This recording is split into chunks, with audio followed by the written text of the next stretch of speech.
Selamat malam, saya Lydia Manuelia. Pada video kali ini, saya akan menjelaskan tentang aplikasi pengukuran. Pergerakan praktik akuntansi menghadapi beberapa kendala. Yang pertama, reliabilitas. Kegunaan keputusan laporan keuangan berdasarkan nilai saat ini akan dikompromikan jika terlalu banyak keandalan dikorbankan untuk relevansi yang lebih besar. Yang kedua, skeptisisme manajemen tentang pengakuan cadangan akuntansi yang terbawa ke nilai saat ini secara umum, terutama karena pendekatan pengukuran menyiratkan bahwa nilai saat ini dan volatilitas yang menyertainya dimasukkan ke dalam laporan keuangan. Yang ketiga, manajer, investor, dan auditor mungkin lebih memilih akuntansi konservatif daripada akuntansi nilai sewa dalam beberapa keadaan. Contoh pengukuran yang bertahan lama. Yang pertama, akuntansi piutang dan utang. Piutang dan utang dinilai sebesar jumlah kas yang diharapkan dapat diterima atau dibayar. Karena dimensi waktunya pendek, maka faktor diskonto diabaikan. Pada dasarnya, penilaian ini merupakan konsep nilai tunai. Yang kedua, cash flow fixed by contract. Kontrak kapitalis dan utang jangka panjang biasanya menggunakan basis nilai tunai.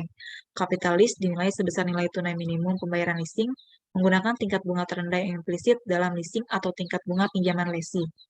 Nilai utang jangka panjang juga sama dengan nilai tunai pembayaran bunga dan pokok masa depan yang didiskontokan sebesar tingkat bunga efektif pada saat utang dikeluarkan. Apabila tingkat bunga pasar berubah sepanjang kontrak, nilai tunai leasing dan kontrak utang tidak disesuaikan. Dengan demikian, masih terlihat bahwa leasing dan kontrak utang jangka panjang didasarkan pada historical cost. Aplikasi perspektif pengukuran secara parsial diterapkan untuk kasus ini.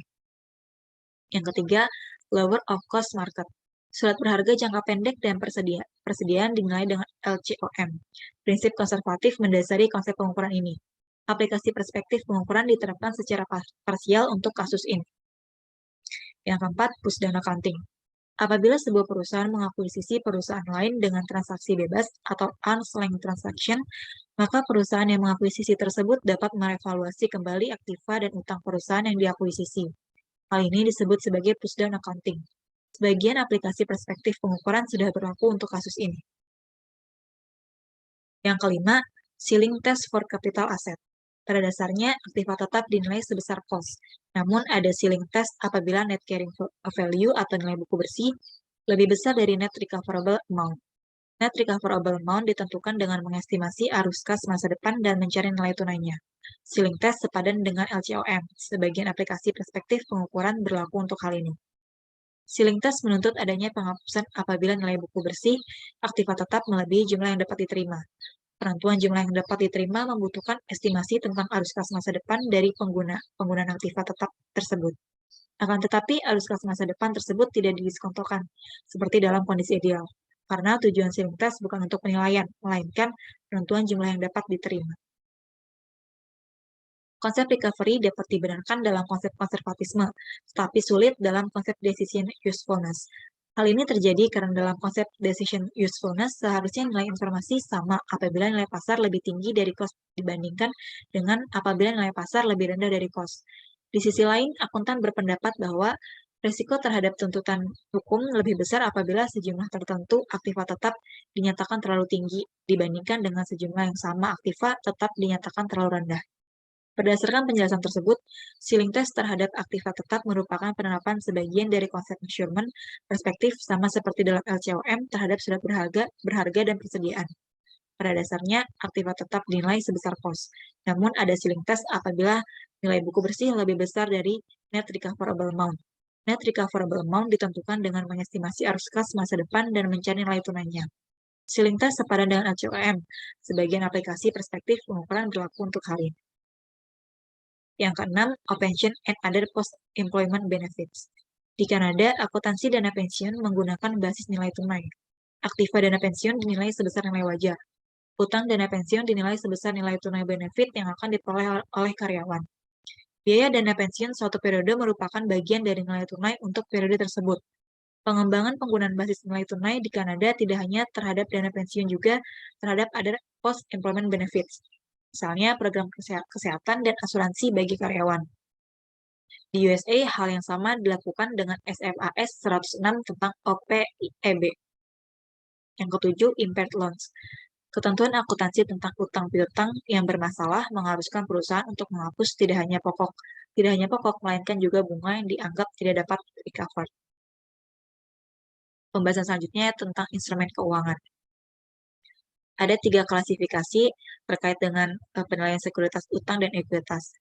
Yang pertama, trading securities, di mana sekuritas ini dibeli dan dimiliki utamanya untuk dijual segera untuk memperoleh income atas perubahan harga jangka pendek. Yang kedua, available for sale. Sekuritas ini yang mungkin akan dijual di masa depan. Yang ketiga, held to maturity securities. Sekuritas ini yang akan dimaksudkan untuk dipegang hingga jatuh tempo. Selanjutnya, reporting on risk. Dalam SFAC 1, Badan Akuntansi Profesional mengakui bahwa investor membutuhkan informasi risiko. Teori mengusulkan bahwa beta saham merupakan satu-satunya ukuran risiko spesifik terhadap perusahaan bagi diversifikasi portofolio investor rasional. Beta biasanya diperkirakan dengan menggunakan analisis regresi. Dari pernyataan di atas terlihat bahwa pelaporan keuangan memiliki peran yang kecil terhadap pelaporan risiko perusahaan. Tapi perlu diketahui bahwa beta dan ukuran risiko berbasis akuntansi saling berkorelasi. Ukuran risiko berbasis laporan keuangan dapat mengindikasikan arah dan besarnya perubahan dalam beta. PKS, Beaver, Kettler, dan Scholes pada tahun 1970 pertama kali menguji hubungan antara beta dengan ukuran risiko berbasis pelaporan keuangan. PKS menggunakan sampel 307 perusahaan yang terdaftar di NYSE untuk periode 1947 sampai 1956 dan 1957 sampai 1965. PKS mengukur berbagai ukuran risiko berbasis laporan keuangan, misalnya dividend payout, leverage, dan earnings variability. BKS menemukan bahwa variabel akuntansi merupakan praksi yang lebih baik terhadap beta masa depan dibandingkan dengan beta sekarang. Amade pada tahun 1972 menunjukkan bahwa dalam kondisi ideal ada hubungan langsung antara rasio debt to equity terhadap beta. Lev pada tahun 1974 menemukan bahwa dalam kondisi ideal ada hubungan langsung operating leverage, rasio biaya operasi tetap terhadap biaya variabel terhadap beta. Dalam kondisi tidak ideal, setidaknya sebagian dari hubungan langsung tersebut dapat terjadi. Dalam beberapa tahun terakhir ini, Badan Penyusun Standar menuntut perusahaan untuk memberikan informasi yang berkaitan dengan risiko dalam laporan keuangan tahunan.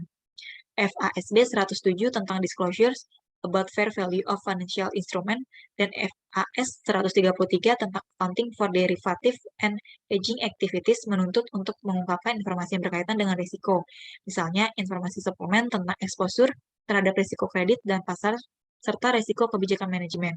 Tidak hanya yang bersifat kualitatif yang perlu dilaporkan, tetapi juga terkait dengan perspektif pengukuran yang bersifat kuantitatif. Beta pasar diukur dengan formula CAPM, sedangkan accounting base beta dapat dilihat dari yang pertama itu financial leverage-nya, perbandingan utang dengan modal. Semakin besar utang, semakin besar risiko perusahaan. Yang kedua dapat diukur melalui formula operating leverage. Semakin besar fixed cost perusahaan, maka semakin besar risiko perusahaan tersebut.